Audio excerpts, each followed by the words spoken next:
first up, we've got Black Fleet. Yes, by Sebastian Bleasdale from Space Cowboys. This is a small game. Not really. It's a Ticket to Ride style box game.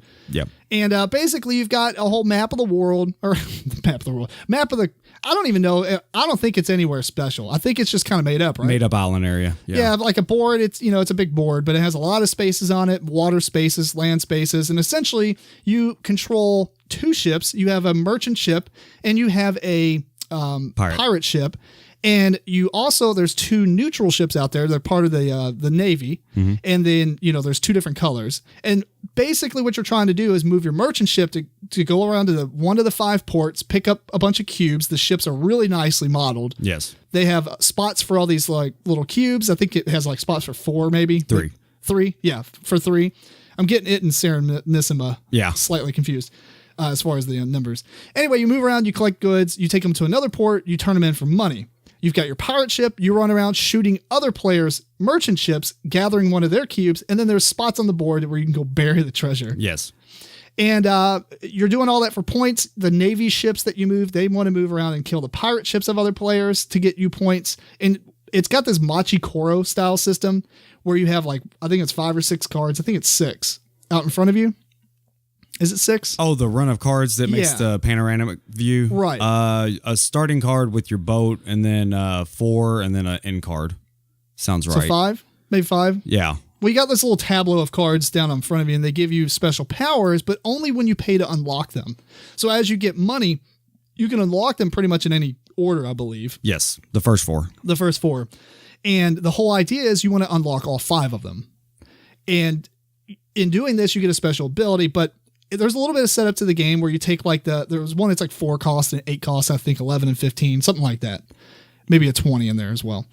And you take all the cards of that type. So like all the 8 pointers, and you shuffle them up, and each one has special abilities. So unlike MeepleCore, everybody has different special abilities that they will unlock during that game. And that's pretty much it. I mean, on your turn, other than those cards, you have a hand of cards that are like movement cards. Right. And when you play one, it has 3 values. It has the merchant ship, pirate ship, and a navy ship of one of the 2 colors, purple or yellow, I think. And what you do is you play with that card, and you get to move each of those ships, those movement spaces. And there's also some special cards that you get. They're called fortunes or something.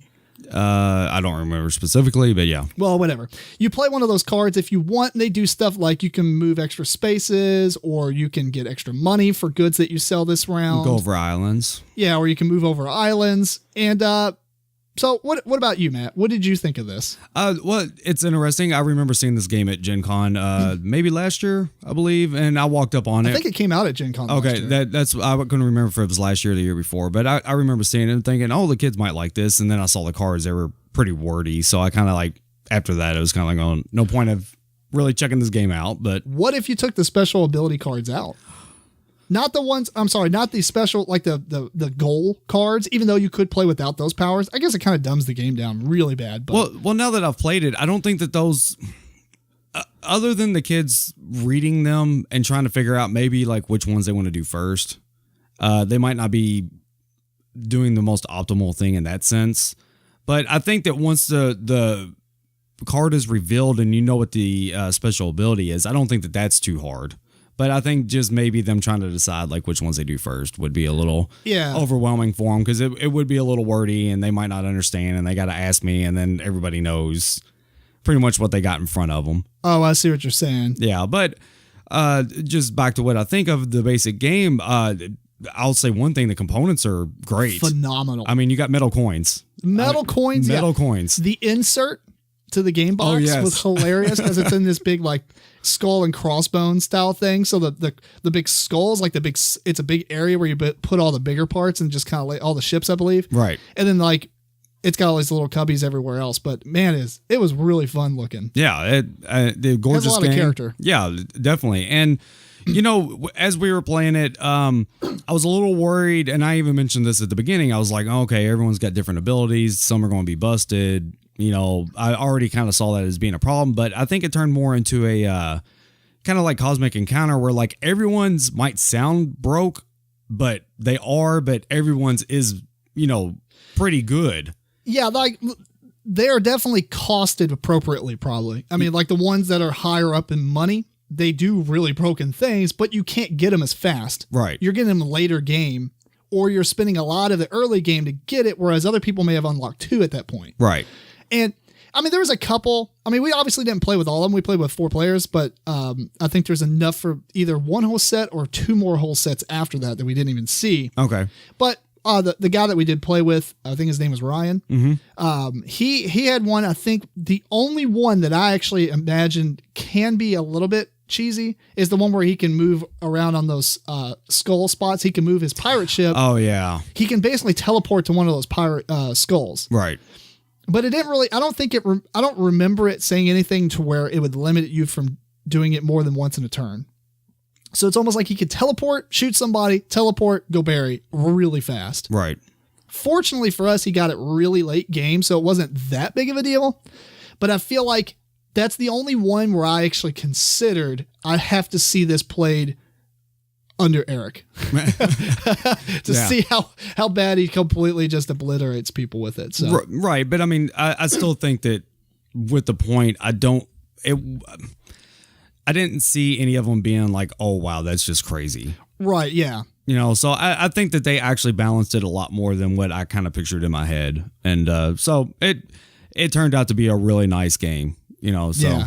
I was pretty impressed. It's definitely on my purchase list. Yeah, I can see that. Near the top. Because I had a lot of fun, and I mentioned in the Serenissima review that we did or talk about that this replaced it. And other than like the initiative track in Serenissima that was really fun, I think this did everything else way cooler. I like the fact that you had all 3 roles. You know, you were the merchant ship, you were a pirate ship, and you got to control one of the Navy ships every single turn. Right. And they also, I like the way that they balance the movement cards too. Cause, you know, maybe you didn't get to move the ships as much, but there was no negative effects. But some of the ones that you got to like just jump like crazy, then it was like discard 1 or 2 cards or something like that. You know, they balanced it out in that sense. So right. Those blue cards, the thing I'm calling fortune cards, which I can't remember what they're called, but blue cards are, you got the movement cards, but then you have these blue cards, and the blue cards, you could play them on your turn to get those things, like I said, extra money, stuff like that. But the more movement you got, you may actually had to have discard 1 or 2 of those blue cards. Right. And the less movement that you pick, like, so not all the movement cards were like 10 movement divided by 3 ships. Right. It was different value. So I might have one that was maybe 12 points in total, but you only had like 7. But you get extra blue cards because you play that movement card. So you sacrifice some movement to gain some special cards that will help you out in future turns. And I thought that was brilliant. Yeah. Brilliantly done. Yes. So amazing game. Mm-hmm. I'm totally buying this. And it's actually, I don't like to talk about price a lot, but MSRP on this is $30. Really? Isn't that crazy? Wow. Yeah. You know, for the quality of the production. Yes. I thought this was going to be like a $50 to $60 game, and I was going to cool stuff it for like $40. But no, Cool Stuff has it for $22.50. I thought it would have retailed at least $40. Yeah. I mean, that's crazy. Yes. So it's a good amount of game for that price. Definitely. Yeah, it definitely deserves it. And I hate talking about price for the most part because it's whatever. If you like a game, you're going to buy the game. But like much like Forbidden Island's like $17. That's crazy. I mean, that's good pricing. I like that. Right. Hopefully they're not screwing themselves over with that, but whatever. Right. They know what they're doing. Hopefully.